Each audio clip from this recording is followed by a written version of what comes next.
Welcome student, oscillate coaching centre में आपका स्वागत है। तो आज हम पढ़ेंगे यूपी बोर्ड कक्षा 10 हिंदी। तो सबसे पहले हम जान लेते हैं कि हमारा सिलेबस क्या है और हमें परीक्षा में क्या क्या पूछा जाएगा।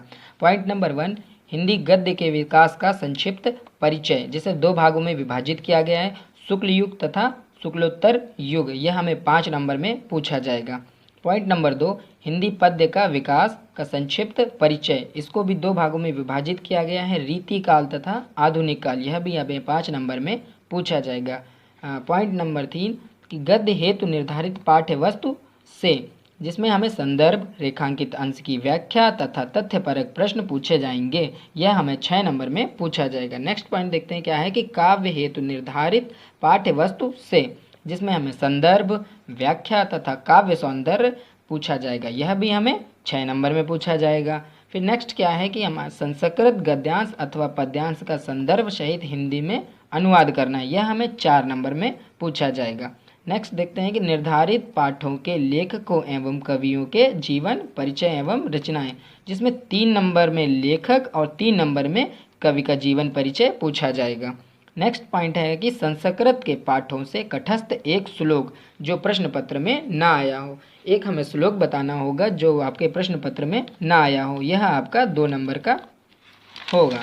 आगे देखते हैं, संस्कृत के पाठों पर आधारित 2 अति लघु उत्तरीय प्रश्नों का संस्कृत में उत्तर देना होगा। यह भी हमें 2 नंबर में पूछा जाएगा। फिर काव्य सौंदर्य के तत्व, जिसमें रस, इसमें सबसे पहले आता है हास्य एवं करुण रस की परिभाषा, उदाहरण सहित हमें बतानी होगी। यह भी हमें 2 नंबर में पूछा जाएगा। नेक्स्ट है अलंकार, इसमें अर्थालंकार, उपमा और रूपक, उत्प्रेक्षा, यह भी हमें 2 नंबर में पूछा जाएगा। नेक्स्ट है इसमें छंद, जो सोरठा, रोला, लक्षण, उदाहरण और पहचान भी हमें इसकी करनी होगी। यह भी हमें 2 नंबर में पूछा जाएगा। नेक्स्ट आता है कि हिंदी व्याकरण। हिंदी व्याकरण में सबसे पहले पूछेंगे वो उपसर्ग। उपसर्ग में आ, अन, अधि, अप आदि जो भी शब्द हैं वह पूछे जाएंगे, जो हमें 3 नंबर में परीक्षा में पूछा जाएगा।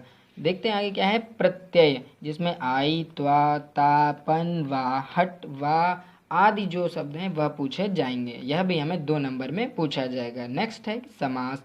समास में द्वंद्व, द्विगु, कर्म धारण्य, बहुव्रीहि समास, यह भी हमें 2 नंबर में पूछा जाएगा।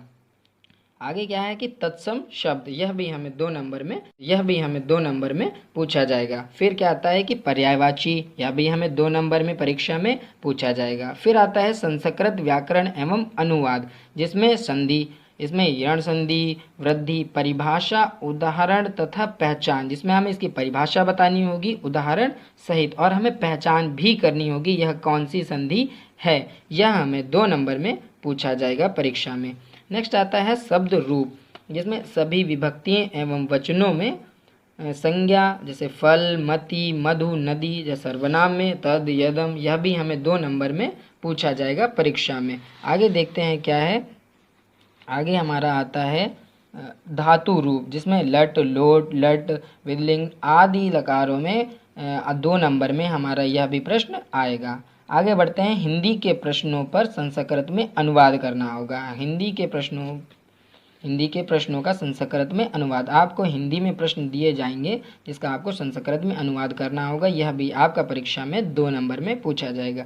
फिर आगे आपका आता है निबंध रचना, जिसमें कई विषय हो सकते हैं। निबंध के आपको नए नए विषय देखने को मिल सकते हैं। आपको अपने विवेक के अनुसार आपको निबंध लिखना होगा, जिसमें वैज्ञानिक, सामाजिक, धार्मिक, सांस्कृतिक, आर्थिक समस्याओं पर आधारित एवं जनसंख्या, जैसे हमारे देश की जनसंख्या बढ़ रही है, स्वास्थ्य समस्याएं, शिक्षा, पर्यावरण पर आधारित, ऐसे बहुत ही अनेकों विषय हैं जिन पर आपको अपने विवेक के अनुसार निबंध लिखना होगा। यह आपको परीक्षा में 6 नंबर में पूछा जाएगा। फिर आपका अंत में आता है खंड काव्य, जिसमें आपका संक्षिप्त कथा, वस्तु, घटनाएं, चरित्र, चित्रण आपका आएगा। हमारे यहाँ जो आता है वो आता है मेवाड़ मुकुट, यह भी आपका 3 नंबर में पूछा जाएगा। तो यह हो गया आपका सिलेबस जो आपका हिंदी कक्षा 10 का है। Thanks for watching my video. Like, subscribe and comment.